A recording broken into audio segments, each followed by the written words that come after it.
అందరికీ నమస్కారం అండి. Welcome to infinity astrological sciences YouTube channel.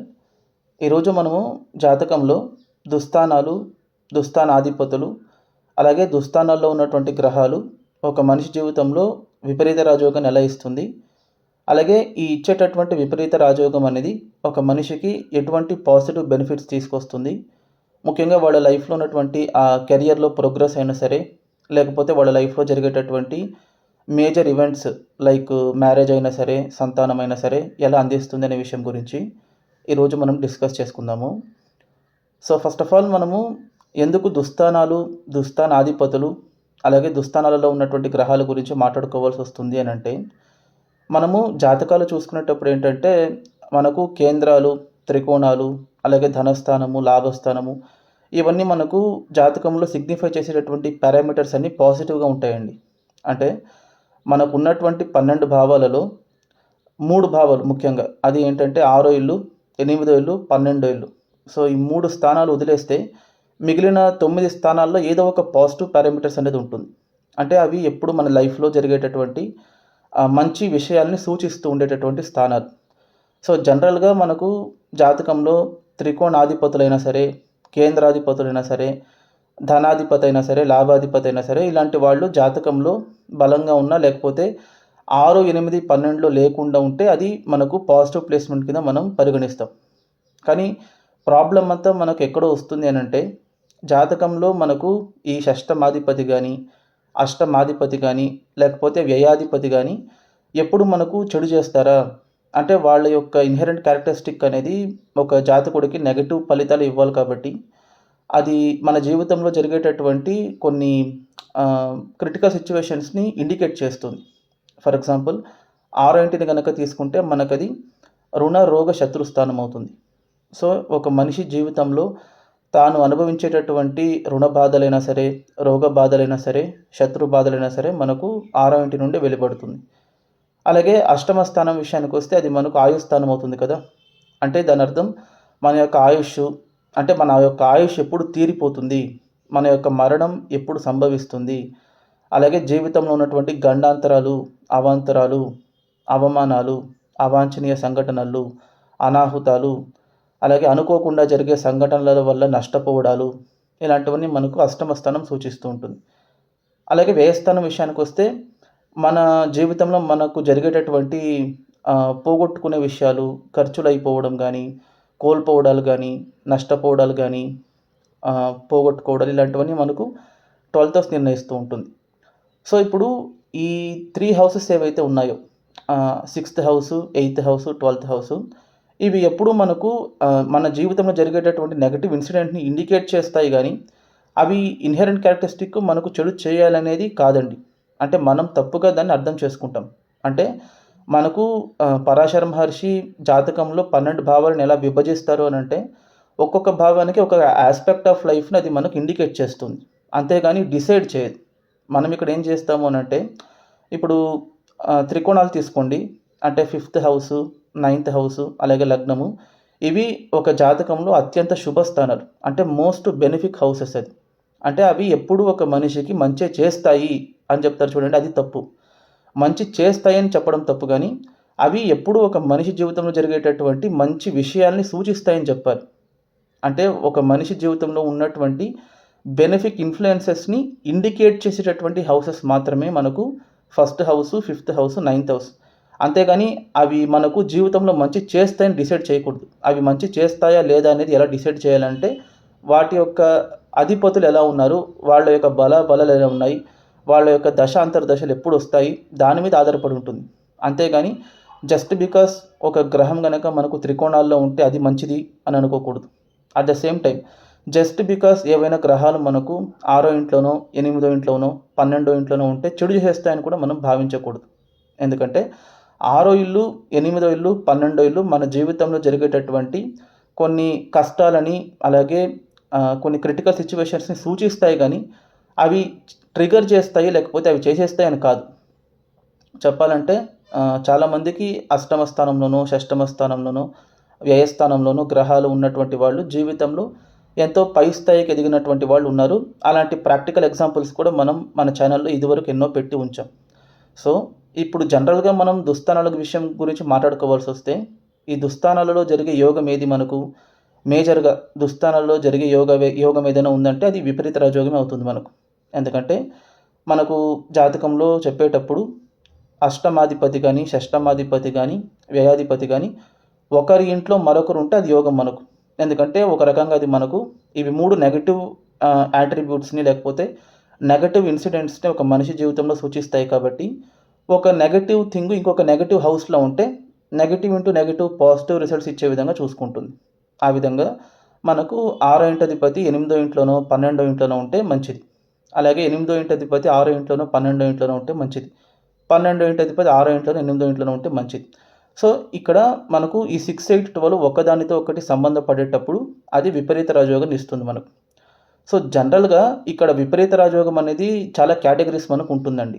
అంటే జస్ట్ ఒక సిక్స్త్ లార్డ్ అష్టమ స్థానంలో ఉంటేనో, లేకపోతే సిక్స్త్ లార్డ్ 6 ఇంట్లో స్వక్షేత్ర పడితేనో, లేకపోతే 12వ ఇంట్లో ఉంటేనో అది థర్డ్ గ్రేడ్ అనుకోవాలి మనం.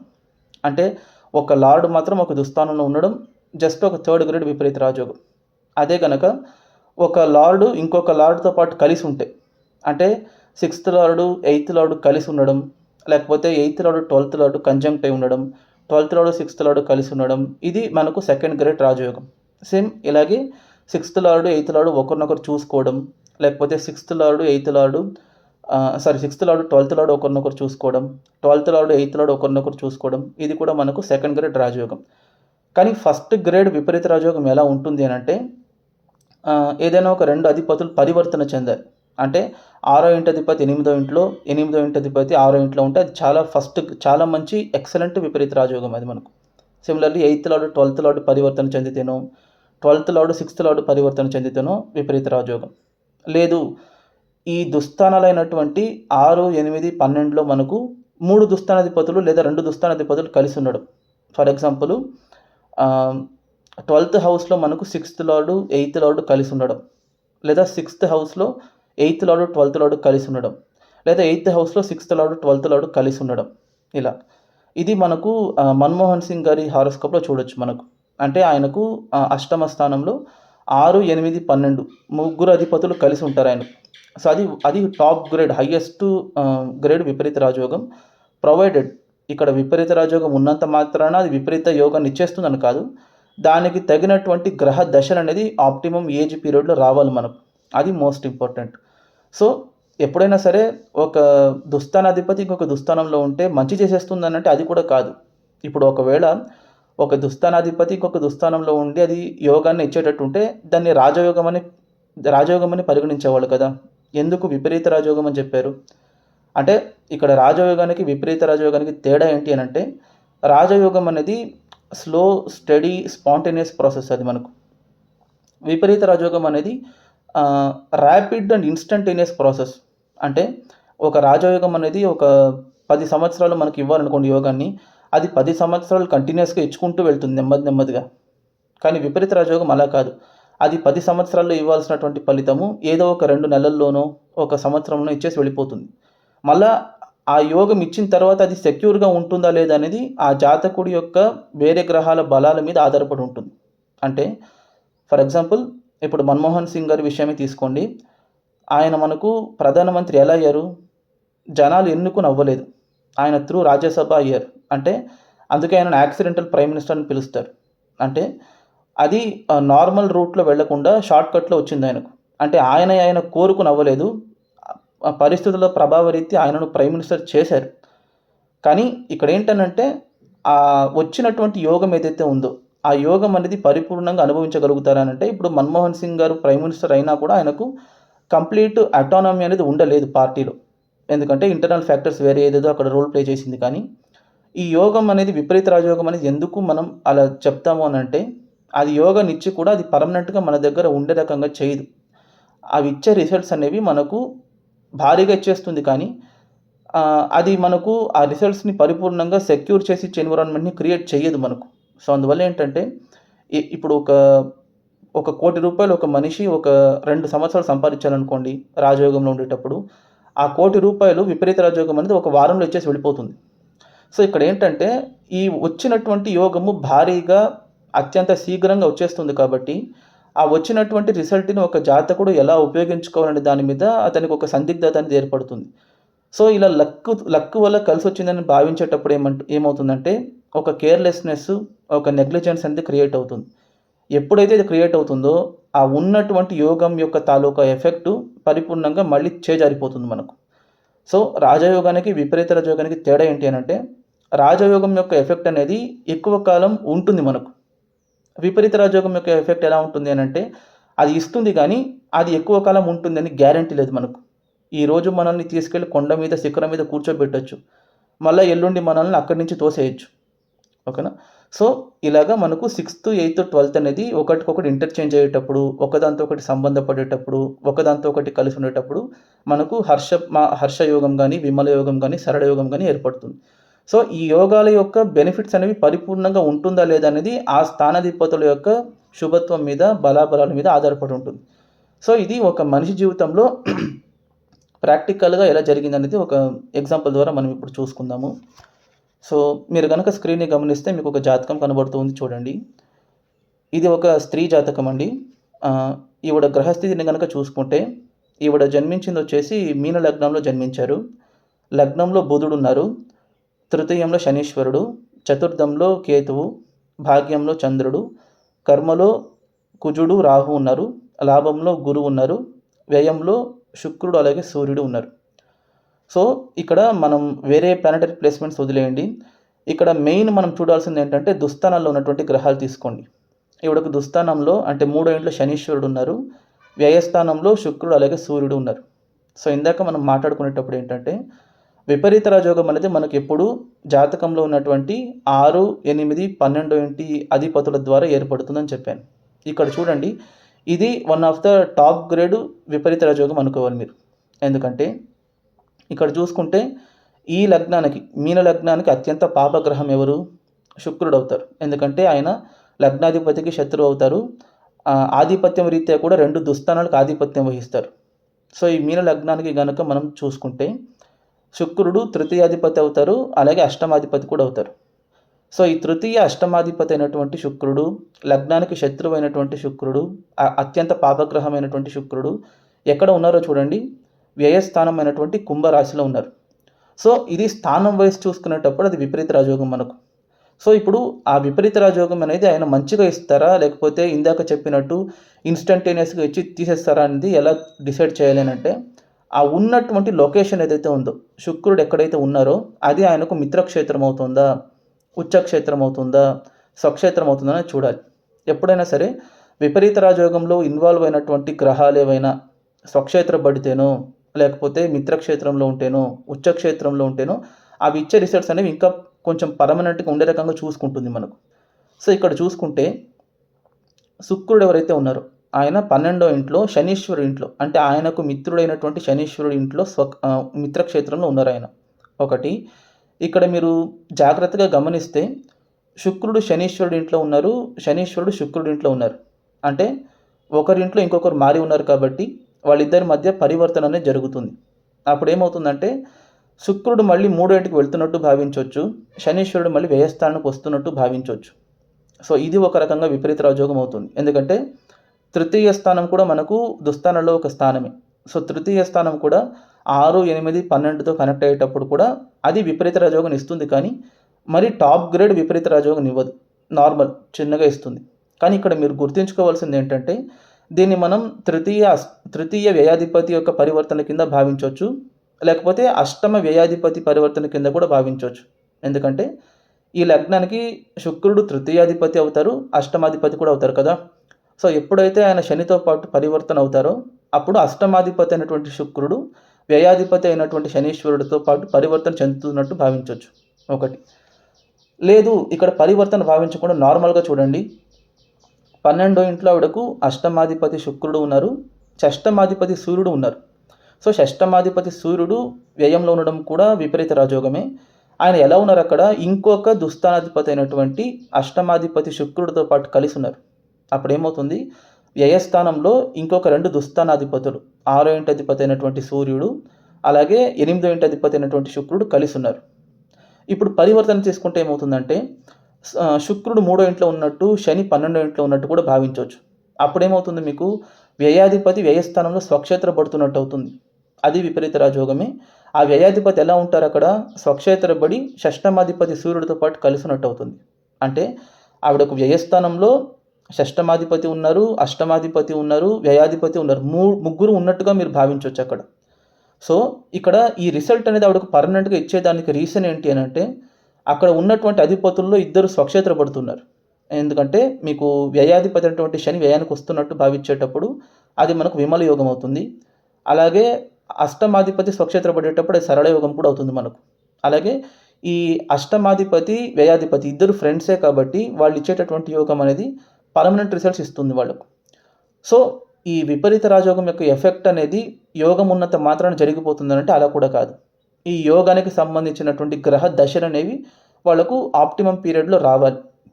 సో ఈవిడ దశలు కనుక చూసుకుంటే మీరు ఈవిడ జన్మించింది వచ్చేసి బుధ దశలో జన్మించారండి. 1973 ఫిబ్రవరిలో జన్మించారు. ఆవిడ జన్మించేటప్పుడు ఏంటంటే ఆవిడకు 7 ఇయర్స్ బుధ దశ బ్యాలెన్స్ ఉంది. సో ఈ బుధ దశ బ్యాలెన్స్ తర్వాత ఆవిడకు కేతు దశ జరిగింది 1980 నుంచి 1987 వరకు. సో కేతు దశ జరిగేటప్పటికి అంటే కేతు దశ అయ్యేటప్పటికి ఆవిడకు ఏజ్ 14 సంవత్సరాలు. ఈ కేతు తర్వాత ఆవిడకు శుక్రదశ వచ్చిందండి. సో ఇది మోస్ట్ ఇంపార్టెంట్. ఎందుకంటే విపరీత రాజయోగంలో ఇన్వాల్వ్ అయినటువంటి ఒక మేజర్ గ్రహం శుక్రుడు, అది కూడా మీన లగ్నానికి అత్యంత పాపగ్రహము. ఆయన కూడా వ్యయంలో ఉండి పరివర్తన చెంది స్వక్షేత్ర పడుతున్నారు. సో అటువంటి ఒక శుక్రగ్రహ దశ, అది కూడా శుక్రదశ అనేది ఏంటంటే 10 సంవత్సరాలు 7 సంవత్సరాలు 12 సంవత్సరాలు కాదు, 20 ఇయర్స్ ఉంటుంది. The highest period in the entire దశ సిస్టమ్. సో అటువంటి 20 ఏళ్ళు దశ ఇచ్చేటటువంటి ఒక గ్రహం యొక్క దశ మీకు కరెక్ట్ ఏజ్లో అంటే ఆవిడకు 15 అంటే 14 ఇయర్స్కి స్టార్ట్ అవుతుంది ఆవిడకు. సో ఈ శుక్రదశ ఆవిడకు 1987 నుంచి 2007 వరకు జరిగిందండి. అంటే 14 సంవత్సరాల నుంచి 34 సంవత్సరాల వరకు శుక్రదశ అనేది ఇవిడకు జరుగుతుంది. సో ఇది ఒక మేజర్ పీరియడ్ ఆవిడకు. అంటే హైయర్ ఎడ్యుకేషన్కి వెళ్ళడము, చదువుకోవడము, ఉద్యోగంలో సెటిల్ అవ్వడము, సంపాదన, వివాహము, సంతానము అన్నీ మనకు ఈ 20 to 40 ఇయర్స్ లోపు జరగాలి మనకు. సో ఆ ఏజ్ గ్యాప్లోనే ఇవిడకు ఈ విపరీత రాజయోగానికి సంబంధించినటువంటి శుక్రదశ జరుగుతుంది. సో ఇప్పుడు ఈవిడకు శుక్రదశ ఏమైనా చెడు చేసిందనంటే ఈవిడ కరెక్ట్గా 1987లో శుక్రదశ స్టార్ట్ అయింది ఆవిడకు. కరెక్ట్గా ఆవిడకు చదువులో ఎటువంటి ఆటంకము లేదు, చదువు మంచిగా సాగుతుంది, మంచిగానే అకాడమిక్ పర్ఫార్మెన్స్ అంతా బాగానే ఆవిడ క్లియర్ చేసుకుంటూ వెళ్తున్నారు, ఎటువంటి బ్యాక్లాగ్స్ లేదు. ఆవిడ 1997లో బీఎడ్ కంప్లీట్ చేసుకున్నారు. అలాగే 1998లో ఆవిడకు పెళ్లి జరిగింది. ఇప్పుడు ఆఫ్టర్ మ్యారేజ్ ఆవిడకు అంటే ఇమ్మీడియట్గా 1998 తర్వాత ఆవిడకు గవర్నమెంట్ టీచర్ జాబ్ లభిస్తుంది 2001లో. అలాగే ఈ శుక్రదశ ఏంటంటే ఆవిడకు ప్రభుత్వ ఉద్యోగాన్ని ఇస్తుంది, వివాహాన్ని ఇస్తుంది, ఉన్నత చదువుని ఇస్తుంది. సో విపరీత రాజయోగం అనేది ఈవిడకు మంచి యోగాన్ని ఇస్తుంది. అది కూడా నేను చెప్పినట్టు ఇందాక ఆ విపరీత రాజయోగం నెగిటివ్గా ఇచ్చేటట్టుంటే ఎలా ఇస్తుందని అంటే ఇలా స్పాంటేనియస్గా ఇవ్వదు. అంటే ఈవిడకు 1987లో స్టార్ట్ అయింది అనుకోండి, ఆవిడ చదువు కంప్లీట్ చేసుకోవడానికి 10 ఇయర్స్ అయిపోయింది. అంటే ఆ 10 ఇయర్స్లో ఆవిడకి ఎటువంటి యోగాన్ని ఇవ్వలేదు శుక్రుడు. కానీ వన్స్ ఆవిడకు శుక్రదశ సెకండ్ హాఫ్ ఎప్పుడు స్టార్ట్ అయిందో, అంటే శుక్రదశలో ఫస్ట్ 10 ఇయర్స్ అయిన తర్వాత సెకండ్ 10 ఇయర్స్ ఎప్పుడు స్టార్ట్ అయిందో అప్పుడు ఆవిడకు ఇమ్మీడియట్ డెవలప్మెంట్ ఇచ్చారు, అంటే ఉన్నత చదువునిచ్చారు. ఇమ్మీడియట్గా పెళ్లి జరిగింది ఆవిడకు. అలాగే ప్రభుత్వ ఉద్యోగాన్ని ఇస్తూ ఉన్నారు. సో ఇప్పుడు ఈ డెవలప్మెంట్ ఏదైతే ఉందో ఇది ర్యాపిడ్గా రావట్లేదు ఆవిడకు, నార్మల్గా వస్తుంది. కానీ ఇందాక చెప్పినట్టు దుస్థానాధిపతులు మనకు విపరీత రాజయోగంలో ఇన్వాల్వ్ అయ్యి ఇచ్చేటటువంటి పారామీటర్స్ ఏవైతే ఉంటాయో అవి కంప్లీట్ పాజిటివ్గా ఇవ్వవు, మనకు కొన్ని నెగిటివ్ అట్రిబ్యూట్స్ని తీసుకొస్తుంది. సో ఇప్పుడుకు శుక్రదశలో ఏమి చెడు జరగలేదు అని అంటే జరిగింది. ఏంటంటే ఆవిడకు సంతానం విషయంలో విపరీతమైన ప్రాబ్లమ్స్ ఫేస్ చేశారు ఆవిడ. 1998లో ఆవిడకు పెళ్ళయింది. పెళ్ళైన తర్వాత ఆవిడకు 2 సార్లు అబార్షన్ జరిగింది, 2 సార్లు పుత్రక్షయం జరిగింది. ఆ తర్వాత ఆవిడకు ఒక అబ్బాయి ఒక అమ్మాయి పుట్టారు. కాకపోతే సంతానం విషయంలో వాళ్ళకు చాలా కష్టాలు అనుభవించారు, చాలా లేట్గా జన్మించారు వాళ్ళకు పిల్లలు. ఎందుకు అలా జరిగింది అని అంటే ఒకటి దశ అనేది ఎప్పుడైనా సరే విపరీత రాజయోగం ఇచ్చేటప్పుడు మంచి ఇస్తుంది, దానితో పాటు ఏదైనా ఒక చెడుని ఇచ్చే మనకు మంచిని ఇస్తుంది. అలాగే ఈ జాతకం ప్రకారం చూసుకుంటే సంతాన స్థానాధిపతి చంద్రుడు నీచంలో ఉన్నారు, ఆయనకు నీచ భంగం జరగట్లేదు. అలాగే సంతాన కారకుడు గురువు ఎవరైతే ఉన్నారో ఆయన కూడా నీచంలో ఉన్నారు, ఆయనకు కూడా నీచ భంగం జరగట్లేదు.